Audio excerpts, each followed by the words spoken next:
I'm Shivani Gupta. I'm obsessed with small to medium businesses growing. As business owners, we take so much risk and we want to make sure it's worth it. I believe one of the best presents you can give yourself as a business owner is to be able to learn how to scale your people, your profit, and your processes. Hi there, I'm Shivani Gupta and I'm the author of Getting Your People to Step Up. Today I want to dive into how do we start in the first part of retaining our key people. One thing is finding them, the other part is how do we keep them. And this chapter 4 that I've actually dedicated to this particular book is something that sounds so basic, but it is so important. And the importance of that is that when we have people, whether we are running a small or medium or large business, whether we're running a government, a not-for-profit or a profit business, whether we're running somewhere where we've got 3 owners of a business, or we've got 1 owner of a business, or we've got it doesn't matter how your business is structured. There's one thing that is common in all of them, and that is humans. And what do humans want? What is one of our basic needs as a human in terms of being able to, that comes in very handy for business owners and leaders to know when we want to retain people? And that is to believe in them. It's so important when we believe in our people, as well as creating cultures in our business that can really help us foster feedback and foster friendships.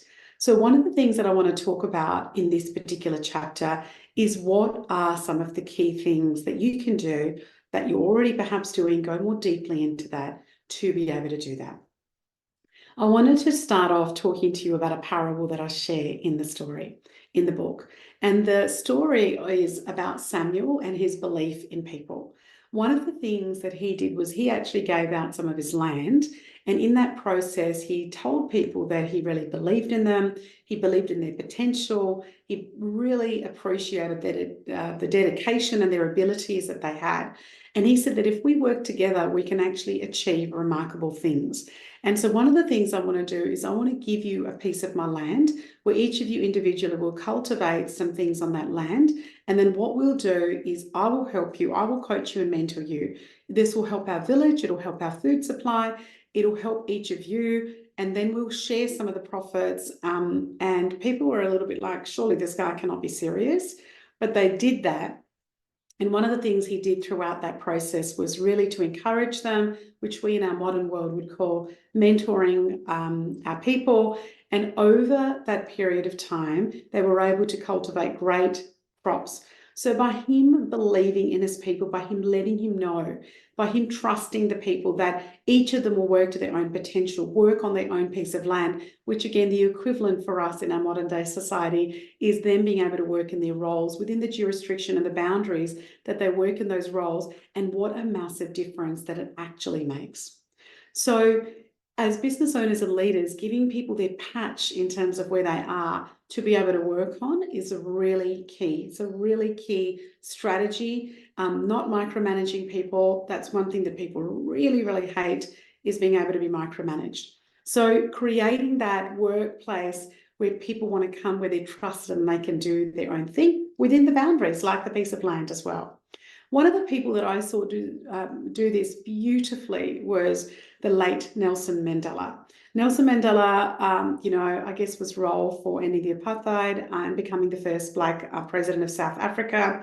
And his leadership styles, the books that I've read about him, the movies that I've watched about him are extraordinary. And what made him even more extraordinary was the fact that he was actually imprisoned for 27 years, which is a large part of his life, for his involvement in the anti-apartheid activities. And during an incarceration, he continued to advocate for justice. His leadership was exceptional. And when he came finally out for having been done wrong by him to be jailed, he could have easily sought revenge or retribution. In fact, he didn't. He decided that he would choose a different path. He believed that all South Africans, regardless of their race, were there to create harmony. He wanted to work on forgiveness and created the idea of a rainbow nation, which meant that from people from all over the different backgrounds were able to live in peace.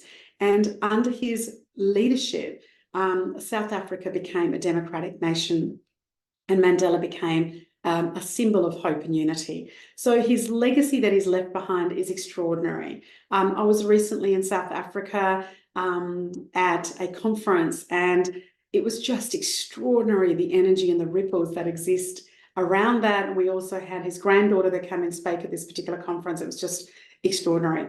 So it's so important to believe in our people. And it sounds so simplistic. Yes, I believe in my people.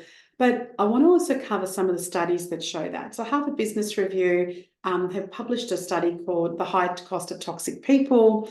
It talks about the fact that when we retain really key people and when we have toxic managers, what an impact that it makes because people don't feel believed in. Gallup talks about that in their business reports and their global business reports, that it's the engaged people that are less likely to leave their jobs. We know that, again, sounds that simple, but why are they engaged? Because they feel believed in.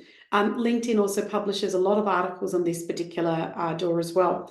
And there's a great platform called Glassdoor where individuals can leave reviews for their business leaders and owners as well. So there are many, many ways that people can get the pulse in terms of what's happening in their organization, because the cost of people leaving again, and if we can retain them, it makes a huge, huge difference in terms of what you want to be able to do. I was also had the opportunity when I was putting this chapter together to interview a number of other small to medium business owners and find out from them what they actually use. Wes Blundy from Curvy uses a tool called Vibe, which surveys everybody weekly with rotating questions so that they can get that feedback and understand what's happening with the pulse of their particular business. Anika Lawnlace spoke about the fact that just a simple thing of asking great questions and having that active listening as a business leader makes a great difference. Kate Winter from Champion Web talked about the fact that they actually have one-on-ones regularly with their people, talking to them about their individual performance as well as their goals. Sam Mathers from Fitter Future spoke about the fact that they have quarterly reviews with each person on their team and then be able to check in. So just some key actions that you can take, and just remembering when you take these actions, you've got to remember why people leave. Primary reason that we often think is, well, it's because of money. We're hearing that more and more since COVID, but it's actually not the truth. Even though the cost of living has gone up significantly and money has definitely come up in the ranks, money is not the number one reason that people leave. The number one reason that people still leave their roles is because of their direct relationship with their manager. You have to understand as a business leader and owner, why are people leaving? You might want to look at your exit interviews, your data, asking people those questions so that you can gather that data so that when you're formulating strategies, you're using that data to really make the key differences that you want to. So let me also take you through a couple of actions that would also really help. One is that you want to be able to foster and encourage friendships within your business. And some people go, but surely you want to be more professional and have less friendships. Well, a lot of the research that's coming out, particularly a study from Harvard Business Review in 2021, spoke about the fact that 60% of people across a variety of industry reported feeling lonely at work. In fact, we're calling that potentially the next pandemic. People are feeling lonely, they're feeling disconnected. So this whole notion of workplace loneliness is getting bigger. And one of the things that we need to do is look at the stress that it causes. And as business leaders and owners, whether you've got 15 staff or 500 staff, one of the things we want to be able to do is really look at what that means for my workplace and what I can do.